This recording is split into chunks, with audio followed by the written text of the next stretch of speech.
Last week you guys left the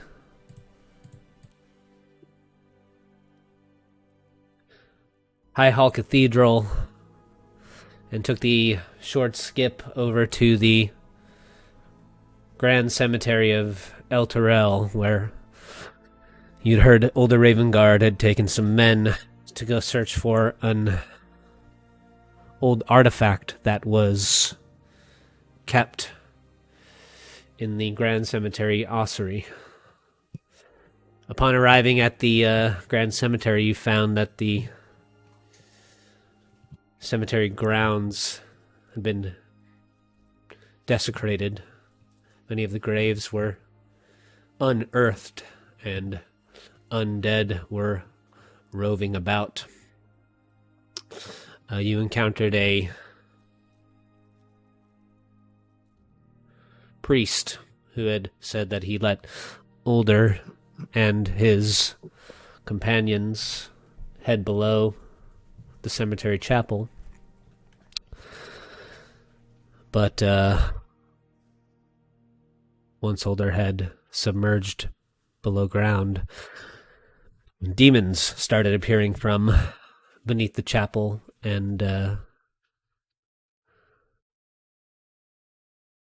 so the priest thought that perhaps you were in league with Ulder, and Ulder was in league with the demons that are now emerging from below. Unable to convince him that you were here to help El Terrell, the priest turned his undead minions against you. And amongst the middle of the battle, more demons emerged from below the cemetery chapel. The priest and his undead minions turned towards the demons, and you all combated the emerging demons together. The priest and all of the undead died in the battle as a series of demons emerged from the lower levels of the Grand Cemetery Chapel.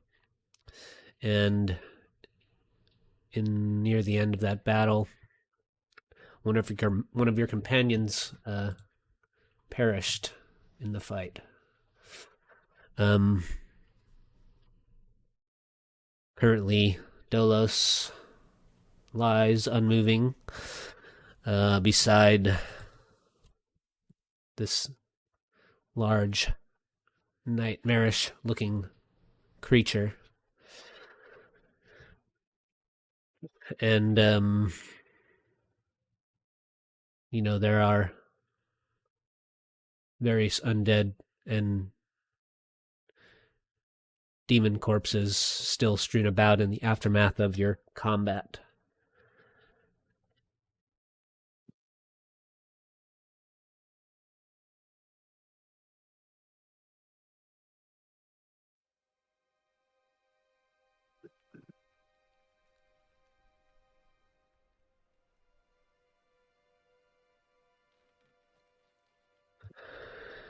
And I believe that's where we left off last week.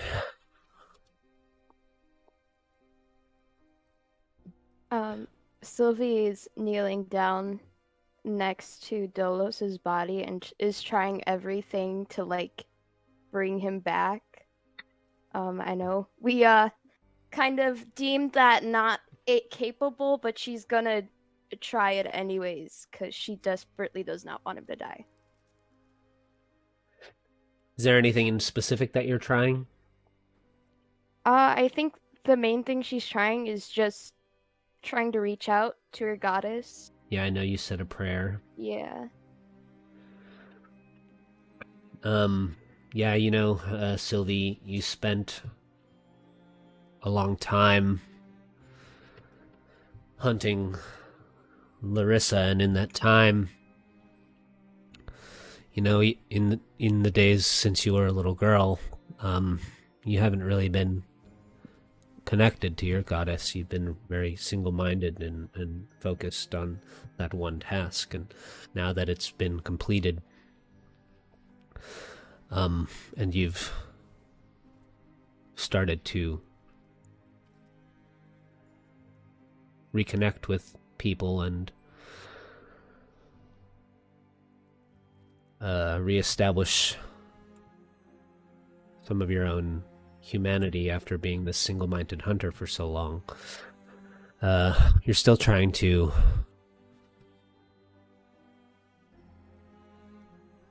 sort of reform these bonds that you once had inside of you, and you're reaching out to your god, but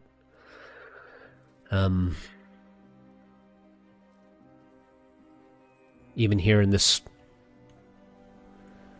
once sacred holy ground, you just don't seem to be getting any response, and you're not sure if that's because of where you are, or because you're just not yet really in touch with those spiritual forces. Nonetheless, you still reach out to them and hope against hope that you can help your companion. But nevertheless, Dolos remains there on the chapel floor, lifeless, upon the shattered panes of stained glass.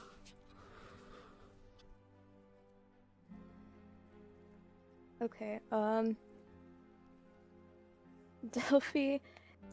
Sylvie's gonna look over at Mavathor, and she's gonna be like, "Why didn't you help him? You were right next to him. Why didn't you help him?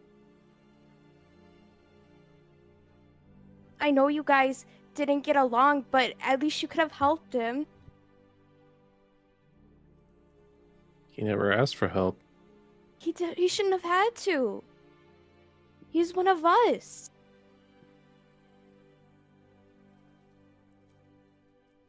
Oh, maybe he'll think about that next time before he starts making deals with extremely powerful entities.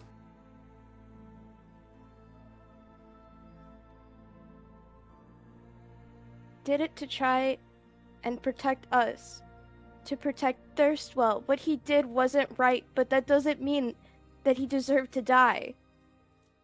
He was still our friend.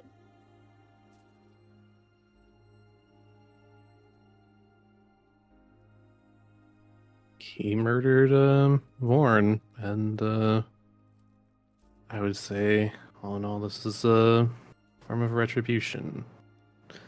Do you think any of Larissa's friends would say any different? She was different. How so? She was pure evil. And Had good intentions. He shouldn't have done what he did. I'm not saying that. I'm not standing up for what he did. But at the end of the day, he did it because he cared about us.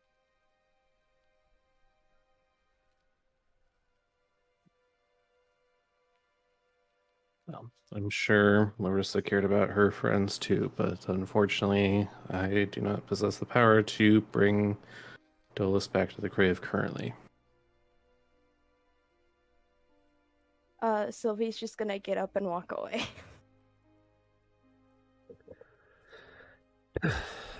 Is there any sound? Sorry, in the distance or anything like that? Any sound in the distance? Yeah, just any commotion or anything. You can hear the occasional rattle of bone as some lifeless corpse that's been reanimated sort of hobbles through the graveyard outside of the chapel. You stand up and walk away, Sylvie, and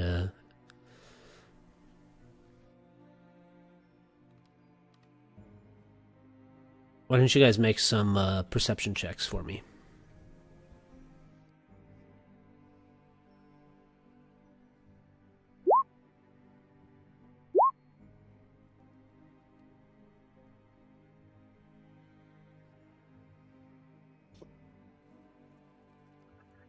As you're listening, Crayley, for sounds or anything, still kind of on edge, beyond the shamblings of the undead nearby, you do notice that, it seems like under your feet, like,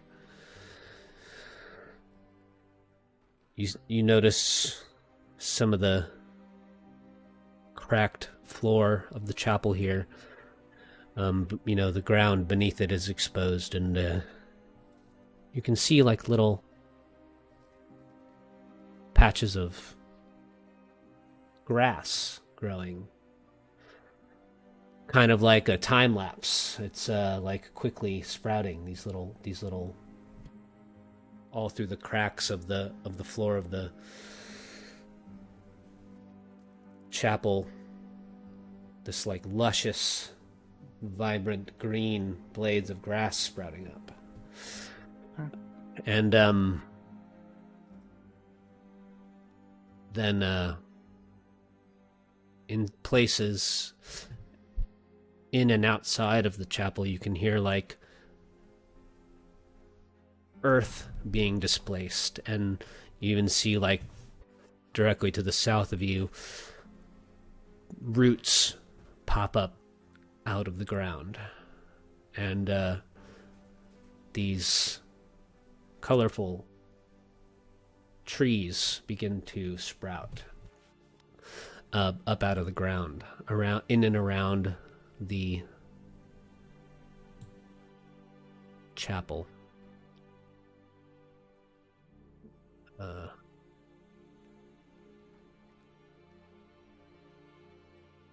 Whoops. Give me a sec.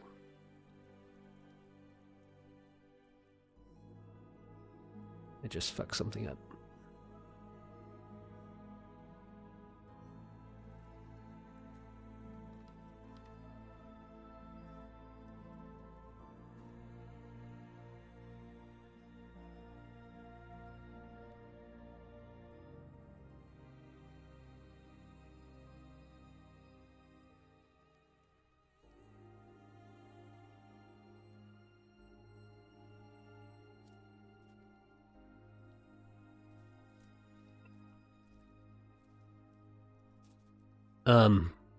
You notice,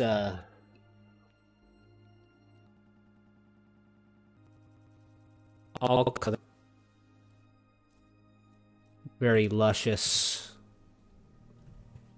foliage, flora and fauna. It's colorful, alien-looking flowers begin to sprout up amongst the grass in the cracks of the stone, and vines tendril up along the sides of the walls, latching on to anything that it can. And then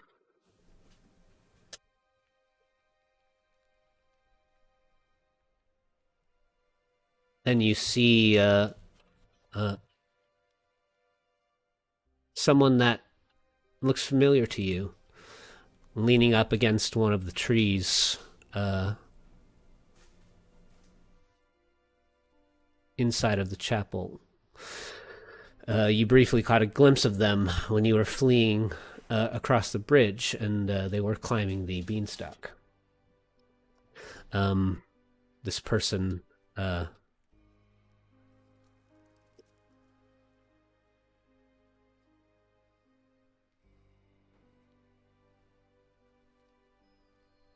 is kind of leaning up against this tree down here, and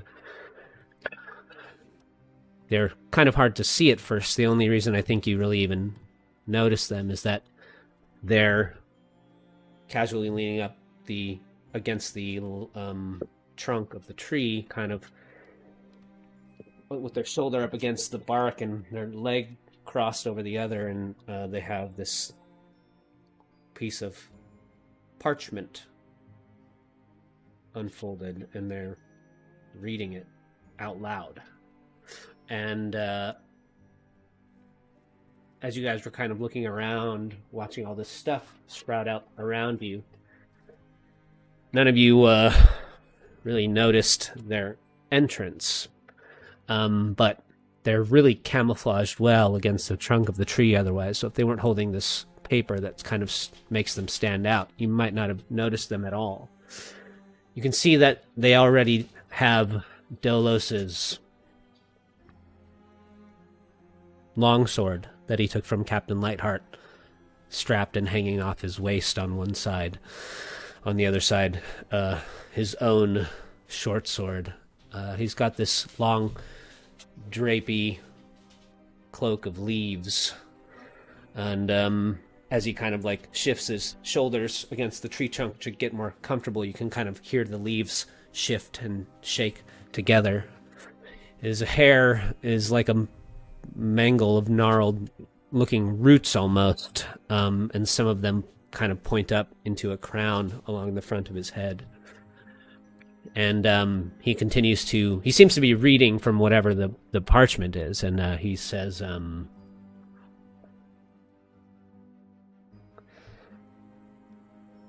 To Sylvie.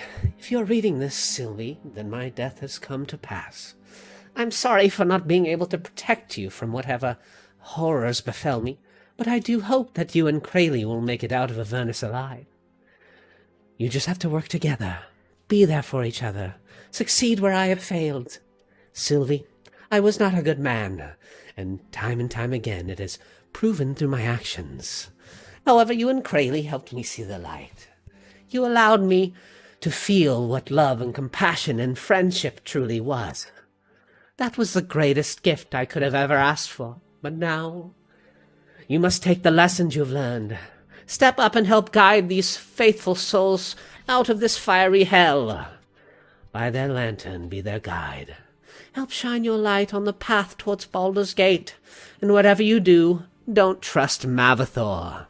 He's just a pawn for Asmodeus, whether he realizes it or not. He will not hesitate to kill any of you if it serves his master. Be wary, Sylvie, for the shine of light will clear the darkness and draw the attention of its inhabitants. Your loyal protector and friend till the very end, Dolos. And he kind of like tosses the paper to one side. He says, How sentimental! Seems like you've lost a friend. So much emotion. Where did you get that? He has his sword, right?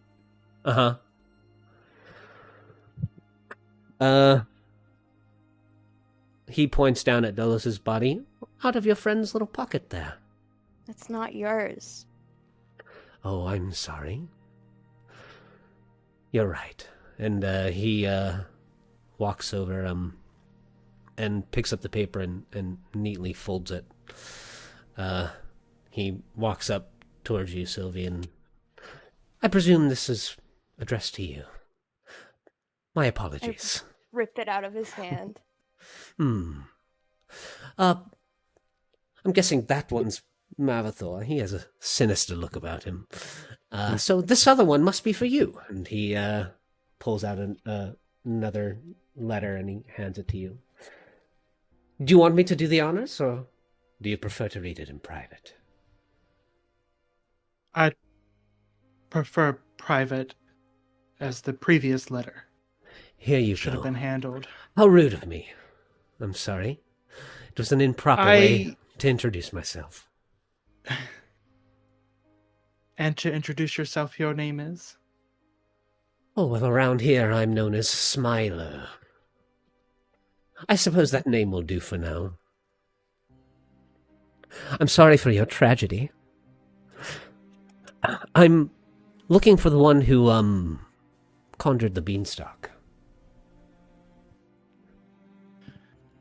That would be me. I'm Crayley. I actually... pretty sure I've seen you, Mavathor Sylvie, when that bean sprouted. I could have sworn I saw this individual on the other side, holding off.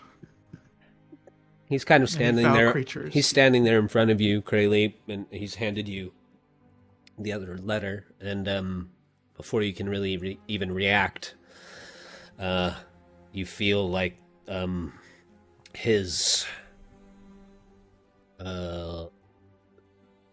lithe, thin body kind of wrap around you in a surprisingly strong hug for his slender frame. And then he kind of kneels down in front of you, and you feel him like kiss one of your feet. And he looks up at you and he says, "I've come to thank you earnestly. You have given me a way to return home." Oh, go ahead. Before I leave this wretched place, I just wanted to give the proper thanks to the one that gave me this gift, and perhaps return the favor. Seeing as it's looks like the beanstalk won't be going anywhere anytime soon. Another few days in hell won't do me any harm.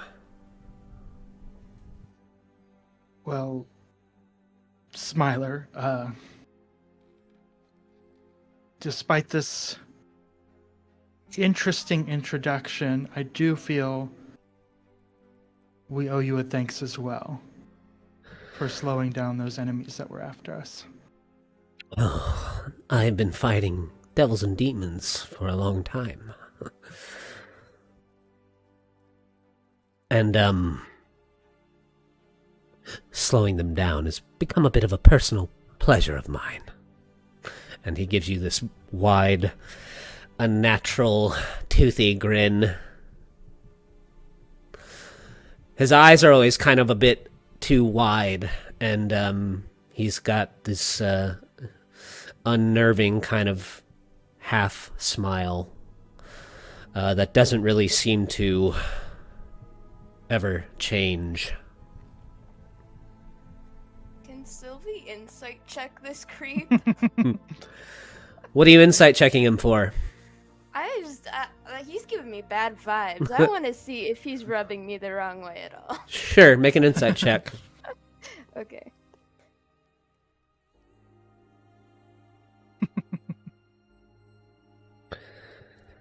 Sylvie, you get the impression from that this person has simply gone a bit mad. They don't seem to be here to intentionally do you any harm.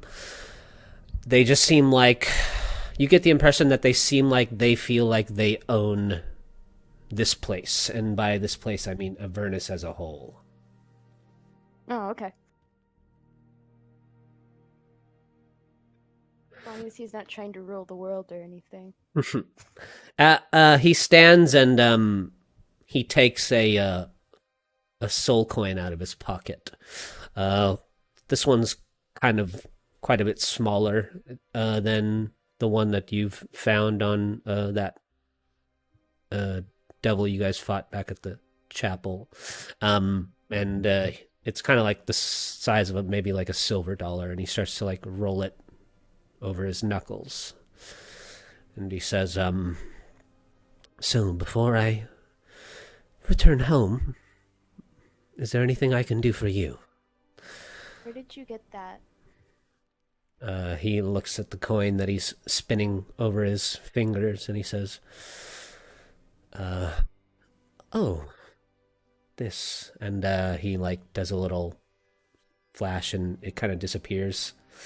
He like twirls over towards you and reaches his hand up beside your head, and like with his other hand, and like looks like he pulls it out from like behind your ear, you know, like a little sleight of hand magic or whatever. He says, "I have many of them. They're sort of the currency down here. I wouldn't underestimate their importance. They're about the only thing that will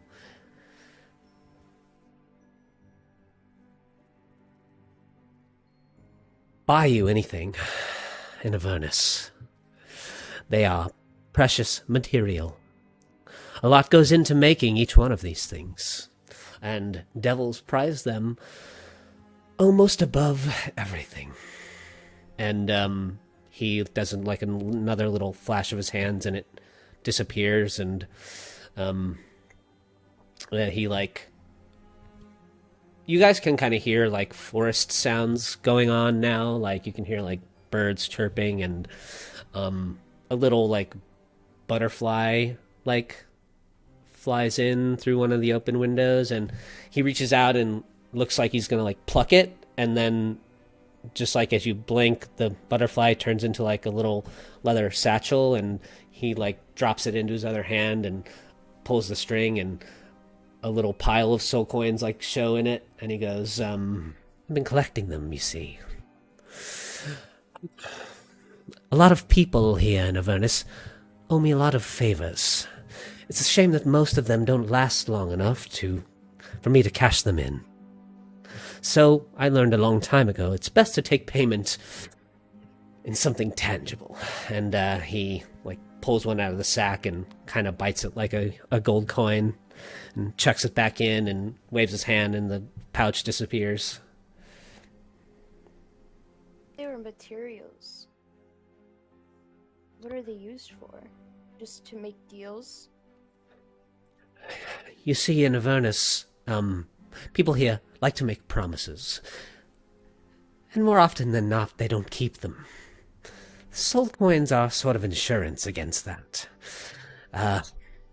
Everyone agrees that they have value, and so it's how you pay for things.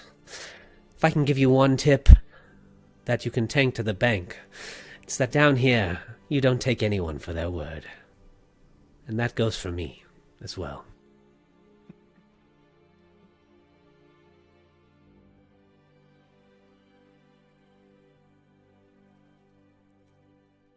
Well, Your friend there on the floor, he was right about Asmodeus. They do call him the Lord of Lies.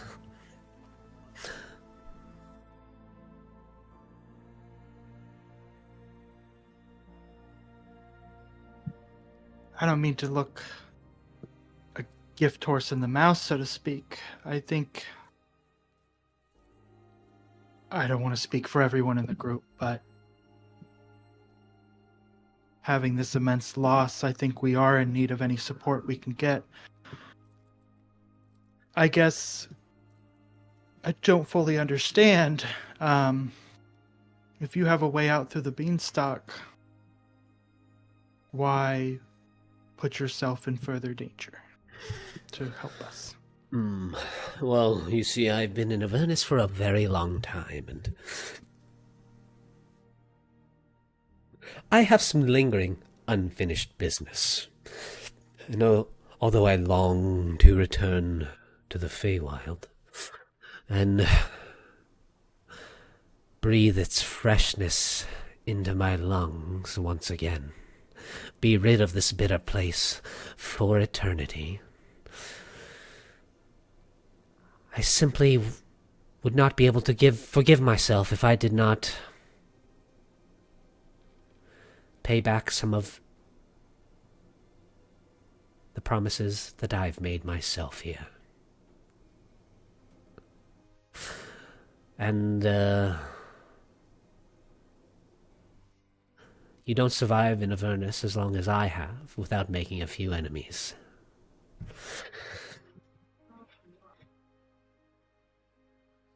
And maybe friends?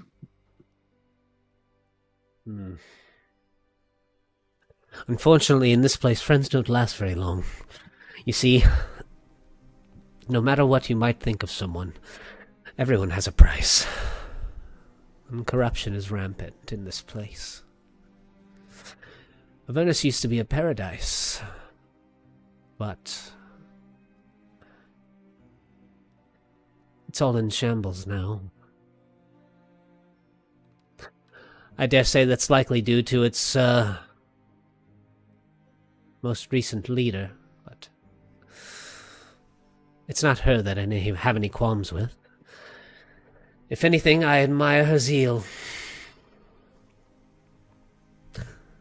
Another person down here that I wouldn't cross even if I had the opportunity.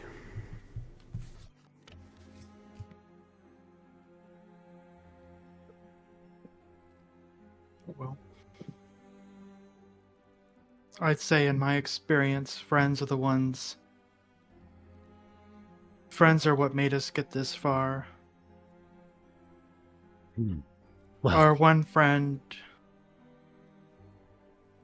as you alluded to, made a decision that not maybe, but was personal. Not advantageous for the greater good. well, you are right about one thing. I should be more optimistic. If I'm to return to the Feywild, I'm going to have to learn how to make friends again. I might as well start with you three. Forgive me ahead of time if I mess up, though. I've been out of practice.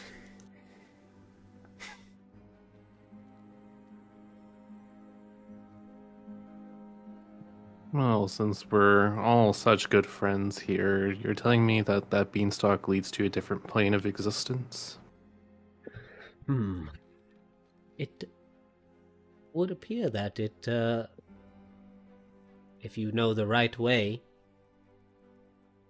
could lead you out of here, yes. I suppose that if you don't know what you're doing, you could climb for ages, endlessly, and never arrive anywhere, but... Is it a path we could take, if needed? I'll be honest, I would not know the way.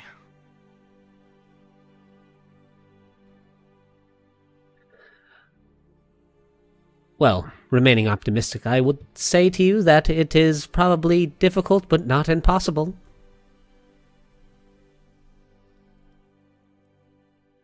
But I would not try it alone.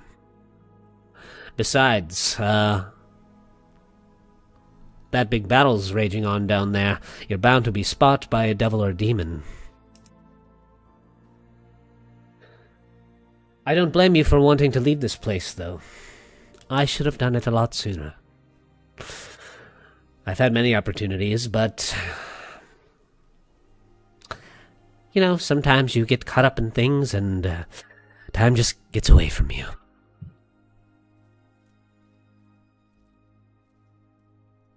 Besides, if there's one thing I'll say about Avernus, it's never boring.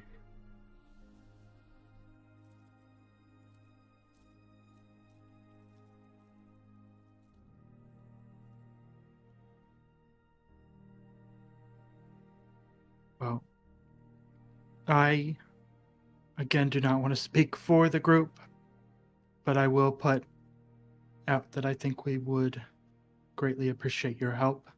We are in search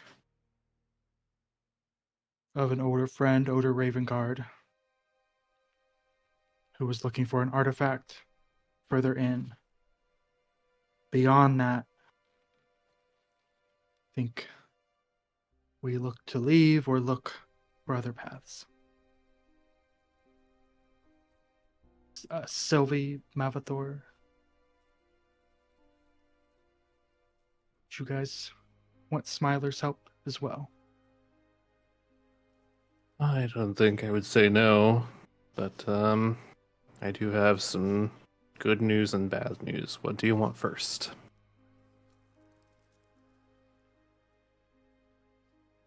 Well, today keeps getting fucking worse, so let's just hear the bad news. Okay, well, I was able to get in contact with Liara Porter back in Baldur's Gate via sending spell, and they're aware of our situation. However, we don't have a timeline on when they're going to be able to get to us.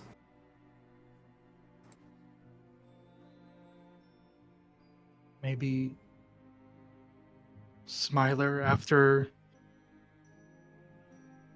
we finish what we need to do here, you could help lead us out?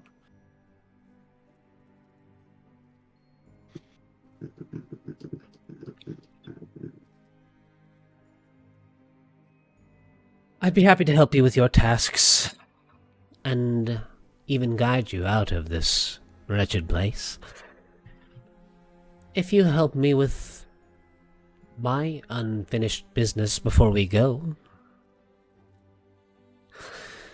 You see, I've simply decided that I just couldn't forgive myself, if I didn't wrap up my odd loose ends here.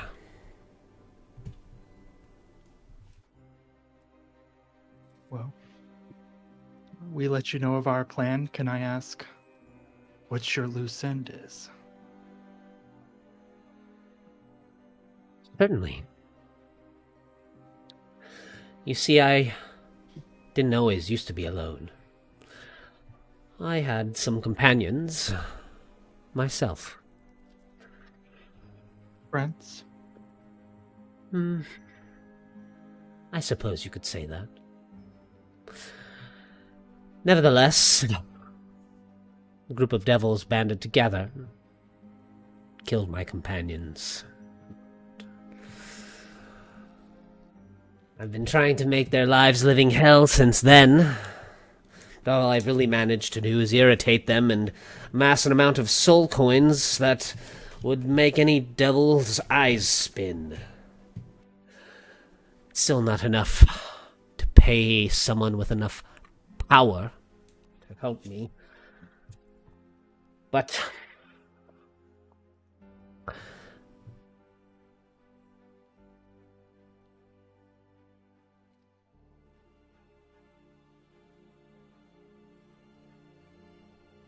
you three look like you might do the trick. It won't be easy. That you won't break your promise. Oh, That's So that's what the soul coins were for, right? a good question. Yes. Do you have any soul coins? I do. Well, I'll tell you what. I'll give you all of mine. And if something happens to me, at least you'll have a method of payment to last you a little while here, while you figure things out. Like I said, I wouldn't trust anyone's promises down here. Not even mine. I have a sweet tongue, and I could probably talk you out of your clothes if I really wanted to, but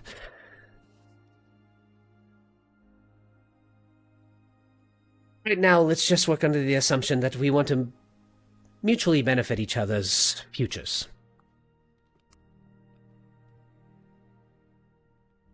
You give me your soul coins, then I'm down for this. If you guys are. His unnerving grin gets a little wider.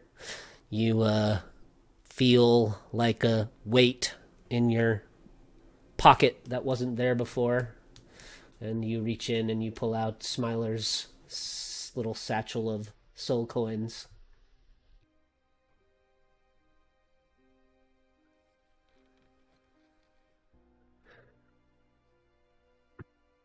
I think this is the best plan we got right now.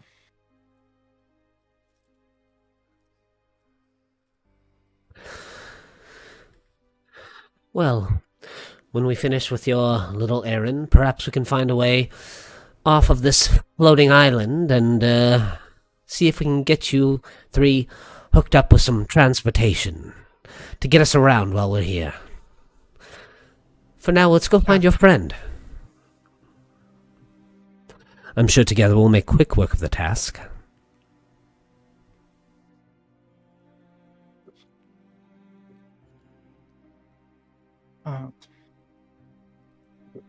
Out of character, I guess. Well, no, in character. In or out, you can ask whatever. Yeah. I do think we need to rest for a moment. Mm-hmm. Maybe have a little more time to process the death of our friend. Well, you notice that there's this odd calming sensation that's sort of seeped into your bones as you've been getting to know Smiler here, and as you've been spending time in his little elven glade that he's conjured in the cemetery grounds here. Near the end of your conversation with him, you feel the effects of a long rest taking place. Oh. Sante. Saw that.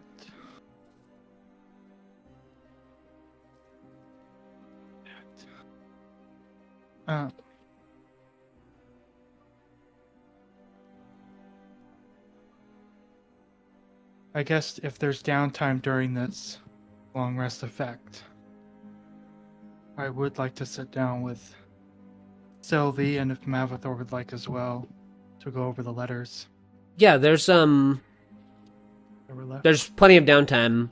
I figured that we've had a couple, even though we'll probably go below and search for Ravenguard and stuff.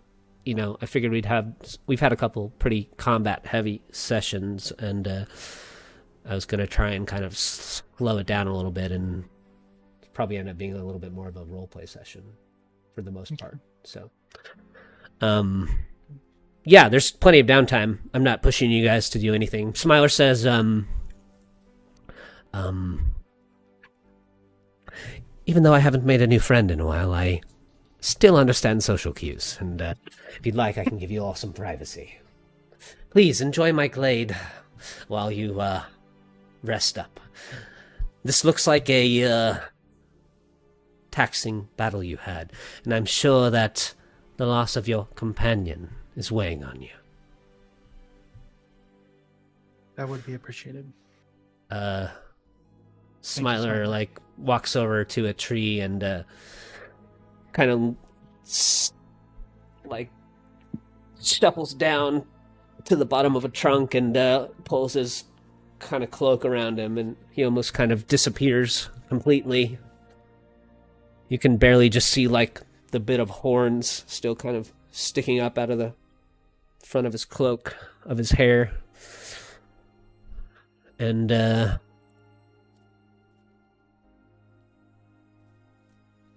I can read Crayley's letter for you if you like.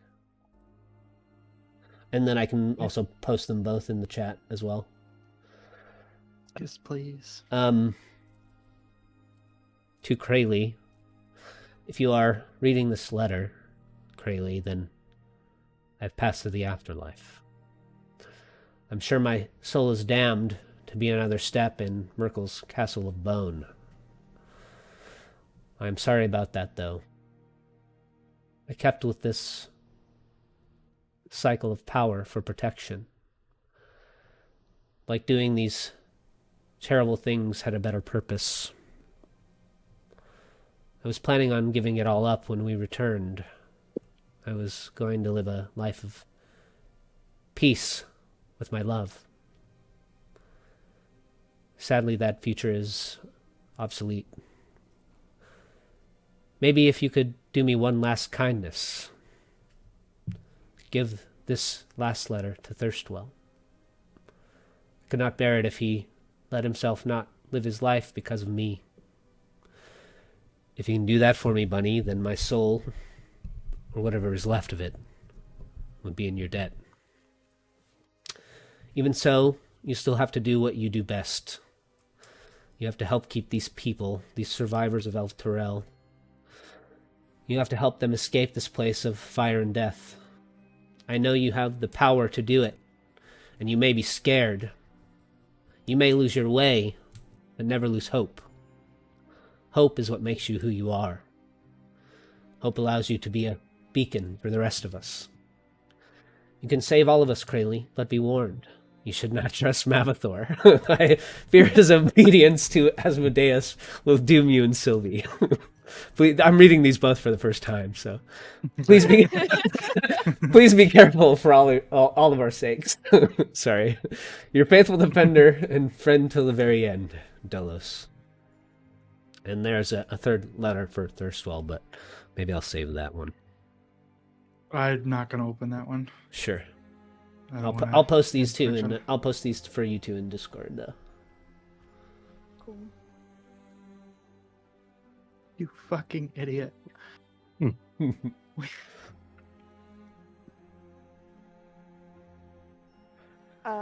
Sylvie's back over by Dolos's body. And is his mask on? It is lying on the ground, kind of beside him. Okay, so Sylvie's gonna pick that up. And then is there anything else on him that Thirstwell might like? As like, you know. Yeah, let me look at his, I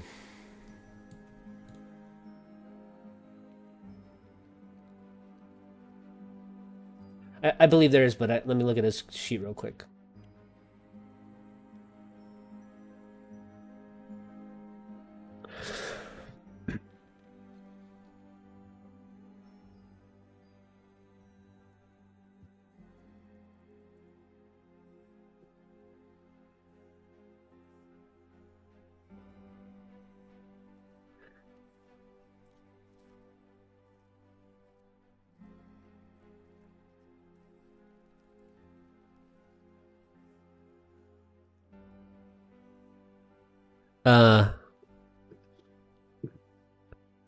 The rings that they exchanged, Mm. and a little stone, the shape of a polyhedron, a D20. It's all of its faces have little arcane runes carved on them. Okay, I'll pocket those and then The mask, of course, that Thirstwell made for him.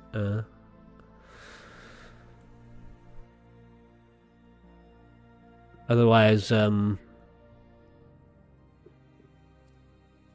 Dolus was traveling pretty light. Okay, yeah, I go ahead and pocket all of those. He has 3 mystery potions left. Yeah, I mean, he's not gonna use them. He has his cantrip cloak still. The ones you guys got from Captain Lightheart. There's a journal full of sea poems.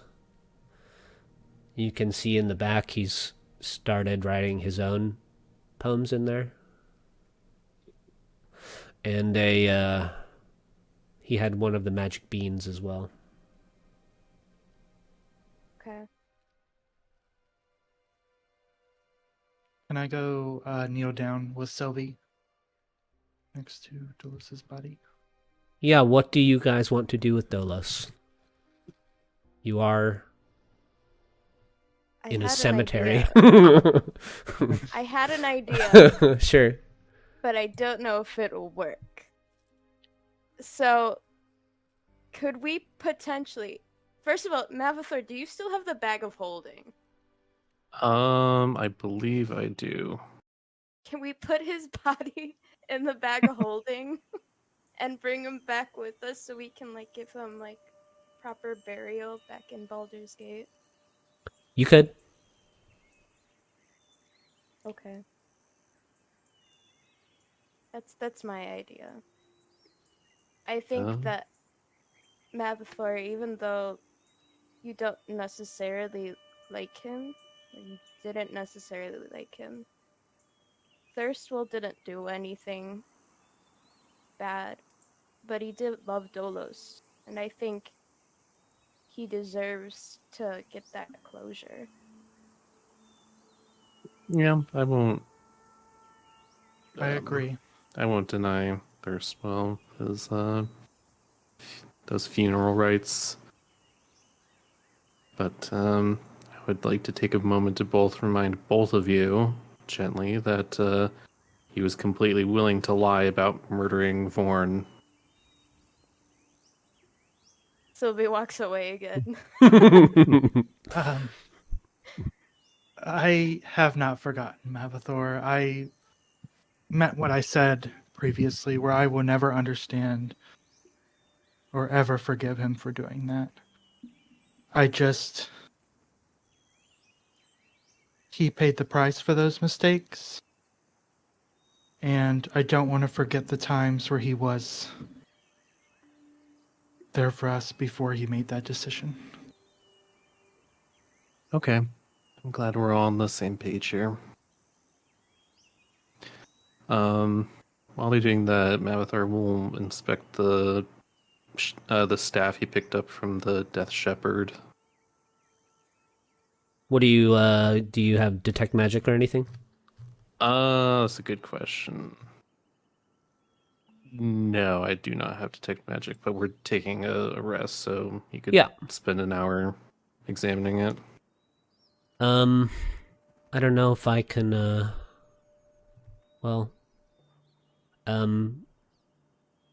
you can discern that it is magical quite easily. Does inspecting it for an hour do anything for you? I believe it's kind of the same thing as attuning to it. Oh, you want to attune to it? Well, actually, I can't because I'm already maxed out my attunement slots. So, how many items are you attuned to? 3 or 4? I didn't attune to that. Because you guys can attune to 4 things now. 1, 2. I believe 3. Because I don't believe I attuned to a ring of spell storing. Well, you could change after an hour anyways, couldn't you? Yeah, he'll swap out. If he was, he'll swap out. Does attuning automatically let you know what something does? I believe so, yes. Okay. Oh my. This is the crook that you had the demon drop. It's +2 weapon, staff, and versatile. One-handed, it does 2d6 bludgeoning and 1d6 psychic, and two-handed is 2d8. It has an aura of nightmares, undead creatures within 30 feet of the shepherd, which would be the wearer, the yielder, gain a +5 bonus to attack and damage rolls. So that would be any undead, whether they're under your control or not. And it has this herd of the underworld that recharges after a long rest.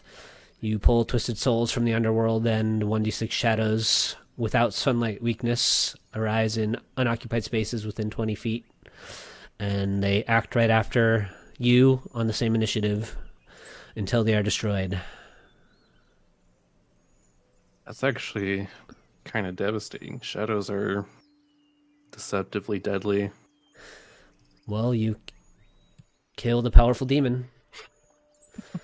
And you made him drop his magic weapon, so I had to make an item for it.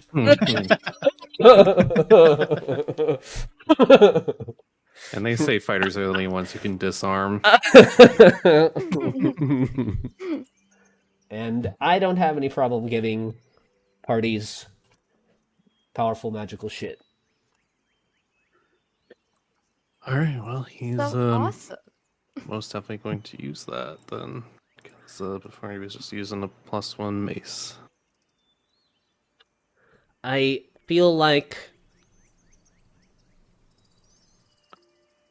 there's probably maybe some kind of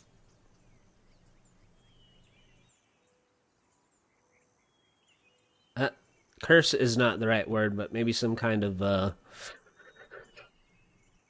law to being attuned to this thing, which I haven't come up with yet. And when I add that, you can decide whether or not you want to use it. But for now, you can use it without the flaw. It's something maybe that will unveil itself over time.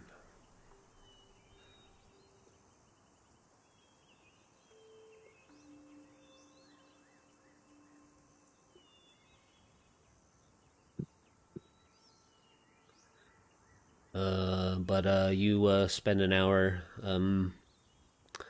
attuning to it, and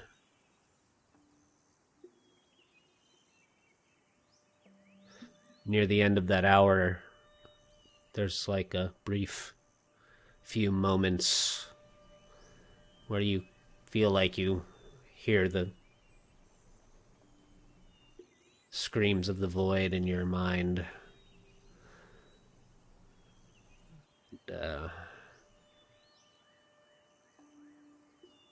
They kind of fade away. The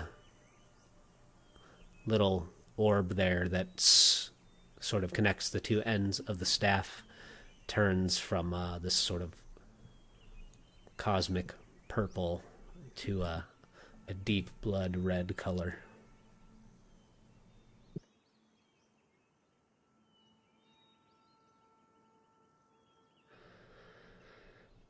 And it seems as though Mavathor spends some time maybe a little away from you two, sort of discerning the nature of this object that he retrieved from one of the demons. I don't know if you guys wanted to take that time to talk about your letters, you had said, Krayley. Yes. After Sylvie walks off from Mavathor, I'll follow her back to wherever you have walked off to. Probably just sulking in a corner at this point. Okay. I'm sorry, Sylvie. Even though this Smiler guy is here seemingly to help us, it was rude of him to read your letter out loud like that. I'm sorry. And I do offer you the letter Dolus left me to read if you would like. Thanks. Mm-hmm. Then I read it really quickly and then I hand it back. Thank you. I will show you the Thirstwell letter unopened. Yeah, I don't open it. Yeah. I feel like I'm invading their privacy. I agree. Both of us are, all of us are going to make it out, and we can hand it to Thirstwell directly. I'm not even going to read that one until it finds him. Okay.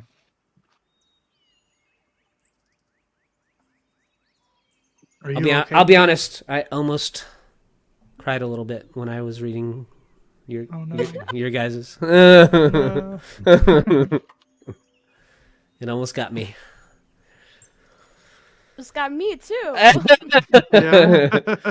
I know probably the one read by Smiler was, I was trying to do his voice or whatever, so it probably didn't have the same impact. But when I read the other one, just normal, it was a little more, got in there a little more. Yeah. Smiler reading it felt twisted and wrong. Yeah, which he is, which is kind of what I was trying to do with his introduction, you know. Yeah, I think you nailed it.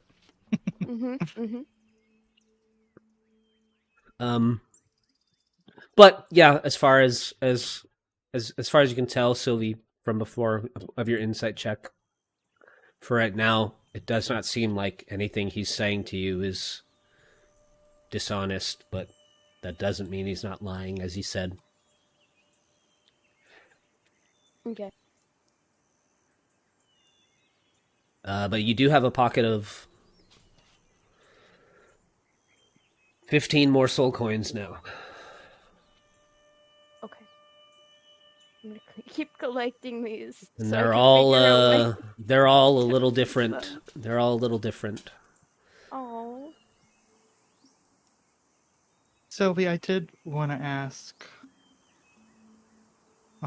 since we're alone, or I'm assuming maybe Lulu's hanging around. Yeah, she's hanging around. I know our plan is to save Ulder and then probably try to get out of here, but how do you feel about that? Is that what you want? To stay here. At least until I can help find my sister's soul. I can't leave this place until I know she's safe, even in the afterlife. Well, Sylvia, I can't let you do that alone. I won't. Man, I keep using the same phrase. I won't speak for Mavathor, but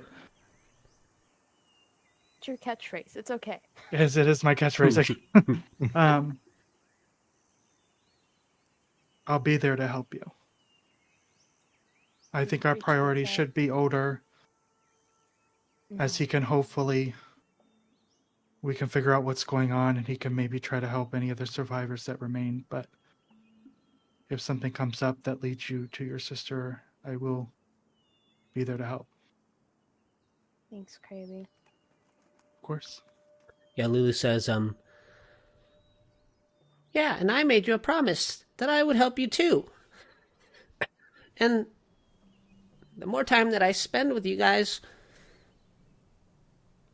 even though it seems like it's taking forever, my memories keep coming back little by little. I know the key to, opening my mind back up is down here somewhere. Sylvie gives her a hug. Oh. You feel her, like, warm little trunk, like, wrap around the back of your neck. Oh, she's so cute. She says, I'm sorry that you lost your friend. I know what that feels like. It wasn't just a friend. It was like losing my sister all over again.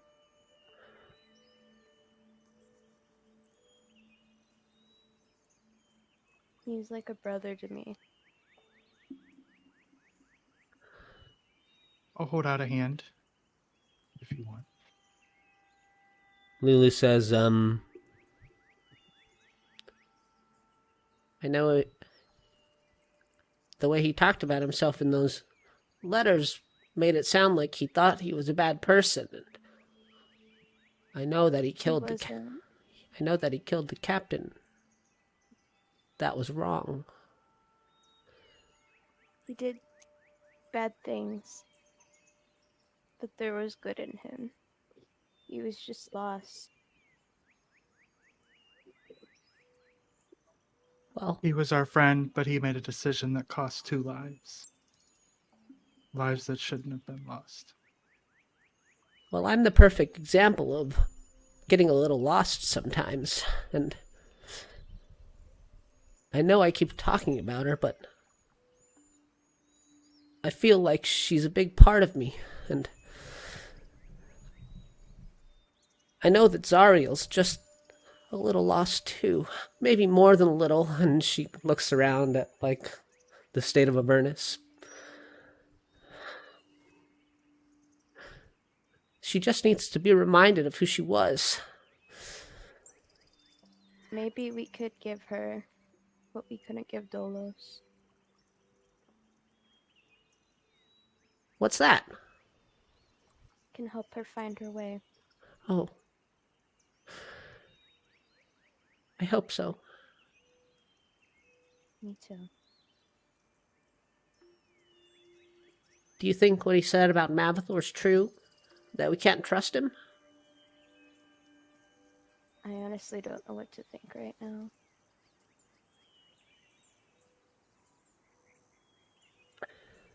Dolos,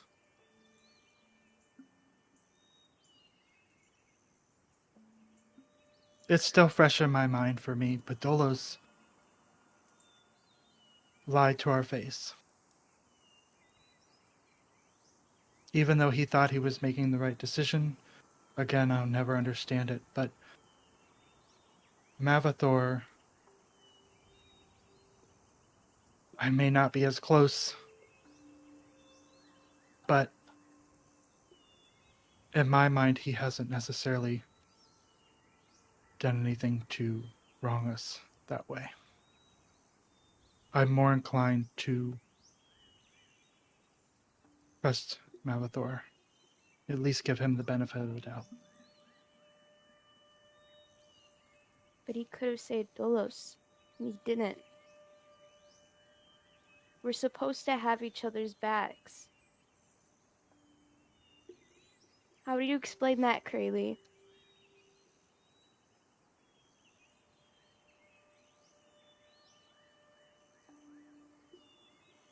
Honestly,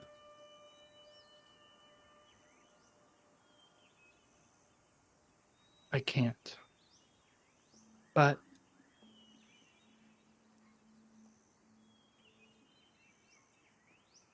Dolus is the one that made the decision to kill somebody who was trying to help us.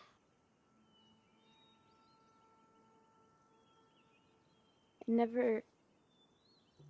never said that what he did wasn't right or wrong or whatever. He did a bad thing. But I've done bad things too. I didn't do them on purpose, like he did, but I still did bad things. Maybe I just understand that a little more than you guys do.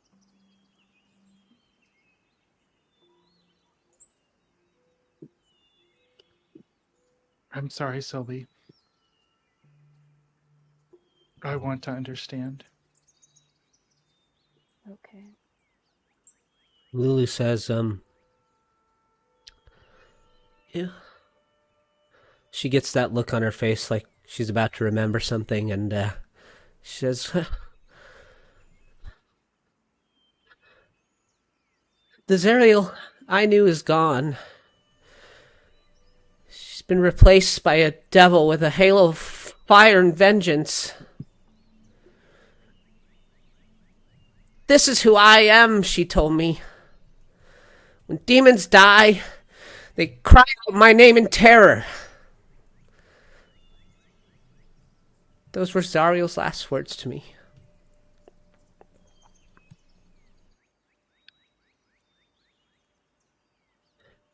And I know that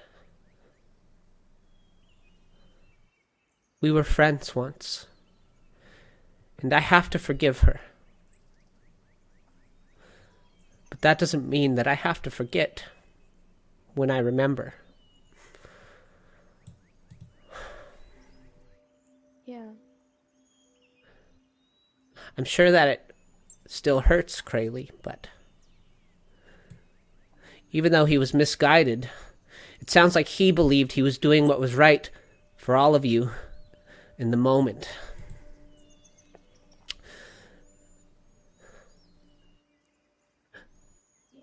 I think that's just what happens when we have never had anyone to really lean on.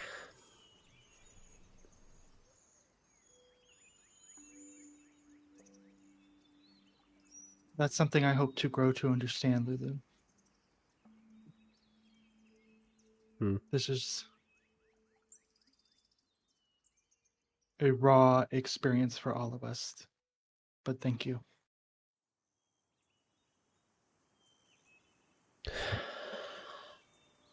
I hope you don't understand, Krayley. Because to understand that means that you've gone through it. And I don't want you to ever be in that position.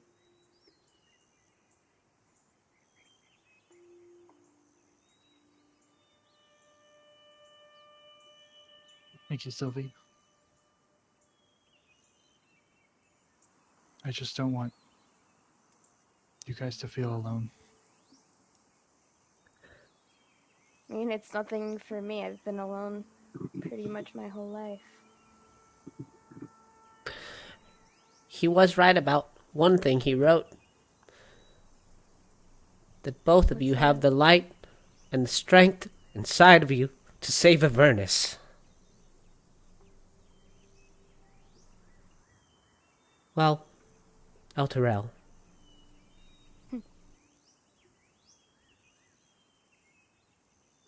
There's still people in the city that are counting on us. Let Zariel rage for war. We have to focus on saving the people of the city and getting them back to their homes where they belong.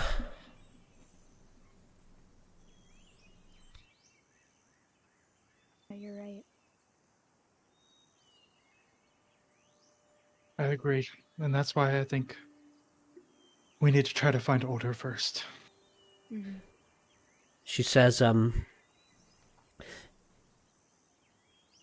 maybe Mavathor will betray us, but one thing I like about him is that he doesn't seem afraid. At the very least, he seems like he knows what he's doing. I do not disagree with that. And he has helped us all this way. Well, maybe he and Dolos are more similar in that way, that they have their own reasons for doing things that we can't understand. But he's still trying to do them for the greater good.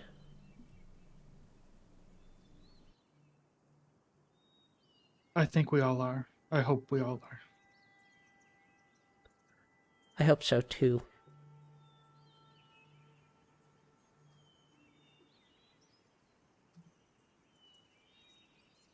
I'll offer a hug if you want it, Sully.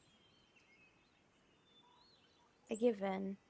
I give you a hug, and I'm here to help you on your journey, Thanks, Sylvie. Krayley. Of course. Same goes for you. Thank you, Sylvie. Mhm. At that point, I will get up just to see what Mavathor and Smile are up to.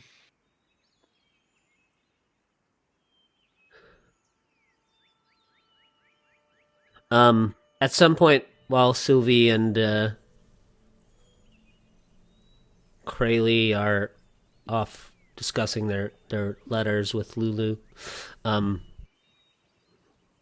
while you're examining the object, Mavathor, you do hear like the little rustle of Smiler's cloak, and you kind of look over, and he's parted the cloak in front of him, and you can see his big eyes staring at you from under his leafy cover, and he kind of drops the cloak the rest of the way, so you can kind of just see his face kind of framed in a shadow, and he says, so,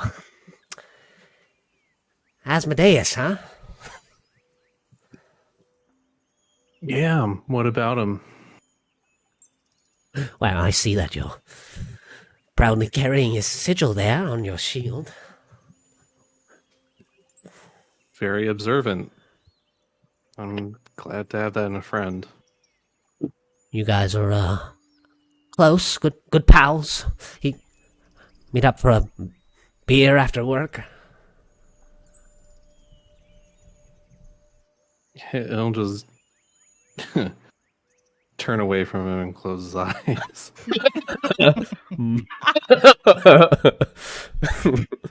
Oh, I see. No, I understand. My glades are very peaceful. It's almost impossible to not find respite. I won't pester you too much. I can see that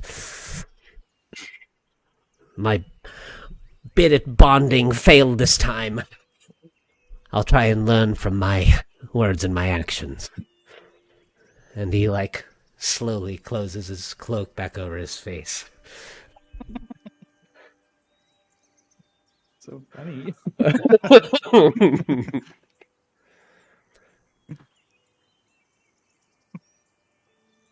Out of character, I love this man. Yeah.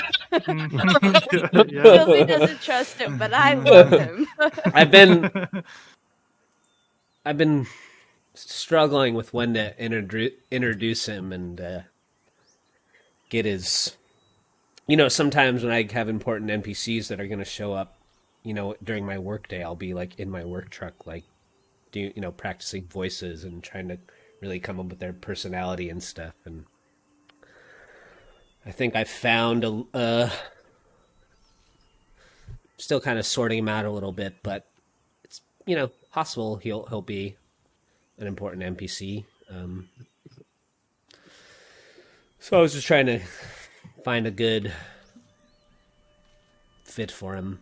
Feels right. He's like a combination of like the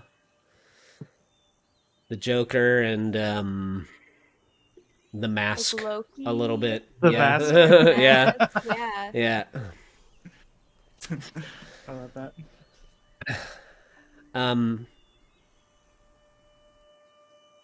You guys do notice that the elven glade that Smiler has transformed the chapel grounds into is quite peaceful. It is hard to discern how much time has passed. After a while, you start to feel as though it's almost kind of like, why do I even need to go find Ulder? Everything's gonna be fine here. It's that kind of thing. And even Lulu, like at some point, she like falls asleep in like a little bed of flowers that's appeared, and there's the sound of birds. Every now and again, you do see like some sort of strange looking insect or butterfly flutter past.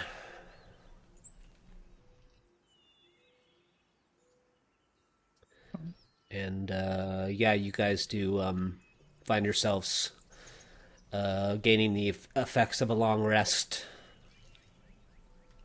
But at some point, you do know that you do remember that somewhere directly below you is where Ulder Ravenguard and some of the other knights and guardsmen of the city had charged down to retrieve whatever artifact lay there in the chapels beneath the cemetery. Could Crayley do two quick things? Sure. While we're in that peaceful state. We are in no rush. Okay. With kind of Crayley's background, does Crayley recognize like any of the plant life? Or it's all just foreign, unrecognizable to him?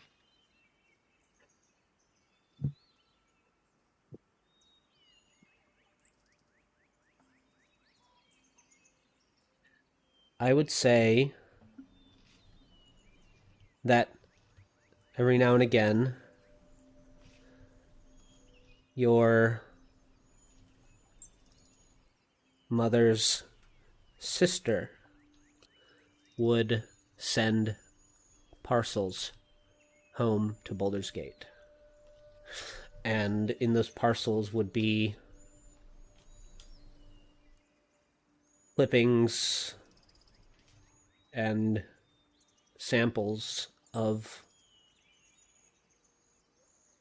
foliage from the Feywild. And you could make a nature check.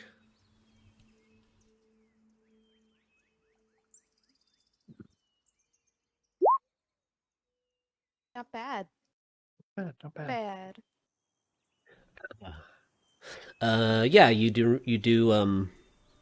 You do actually recognize some of them whenever your mother's sister would send home parcels from the Feywild.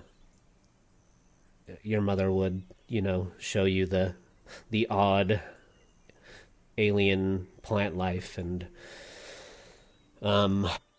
she would appropriate them into tinctures, teas, potions, those kinds of things, and teach you what they could be used for.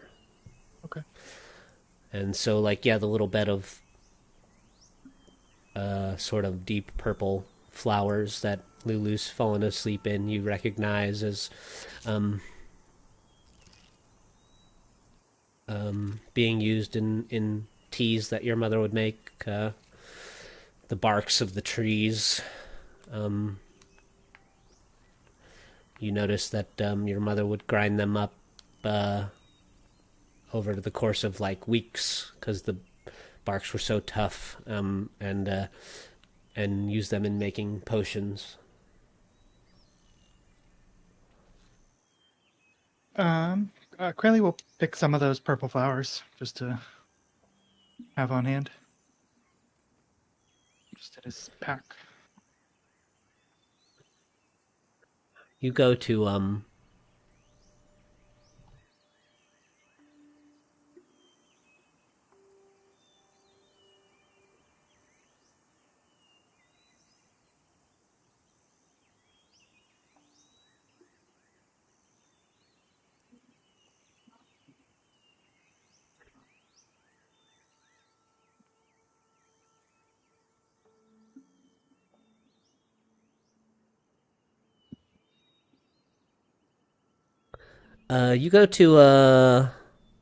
pluck a flower.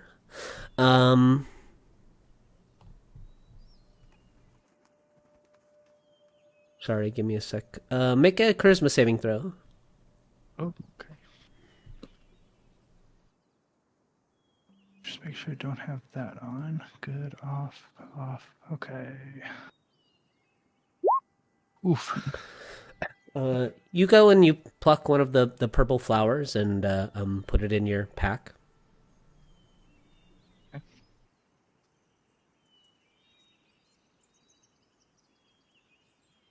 Oh no.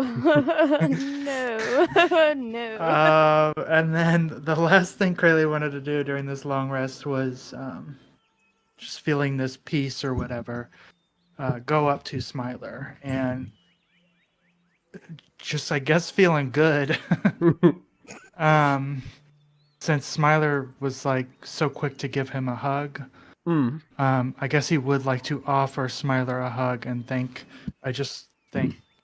you again, Smiler, for helping us all the way back there. It really did help save us and buy us, the survivors we were helping, time.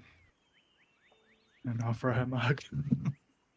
Yeah, he gets himself up off the ground, and the leaves of his cloak like shudder as though he's kind of like on their own, as though he's like shaking himself off, and he as you give him a hug, he kind of pats you on your shoulder, and he says, "Of course, you're most welcome. I was quite amazed, to say the least, to see that thing spring up from the ground into the skies as far as one could see. It was my pleasure to beat off those devils chasing you, and even more of a pleasure to ascend into the sky upon that beanstalk and discover where it went for myself. You gave me such a gift that I cannot even explain it with the common tongue. And I promise you, find a way to properly thank you for a gateway home." Thank you, and I'll be honest, between us, it was I felt a little bit of dumb luck that succeeded as it did. Well, I know on the material plane they have a goddess dedicated to luck all by herself, and I don't care what anyone says. None of us make it very far in life without a little bit of luck. And you need twice as much down here. So, I'd keep an eye on those little paws of yours. You wouldn't want anyone going around and chopping them off for a bit of luck, you see. Oh. The thought didn't even cross my mind. Yes, we have lucky rabbit's feet in the Feywild, okay? Okay. I'll pocket my paws. Here's mine. He pulls it out of his pocket. Oh. No. Don't worry. Don't worry. This counts as two. I don't need one of yours. I promise. Thank you, and I'll go. Soul coins are more valuable here. Don't worry. I Thank the maker. And you can see him. You can see him still kind of eyeing your paws out of the corner of his eye, though. Keep it in my back pockets for now.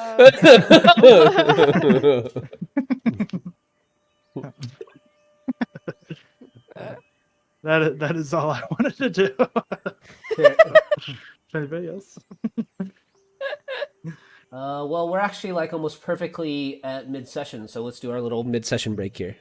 Go ahead and take a 5. We'll BRB.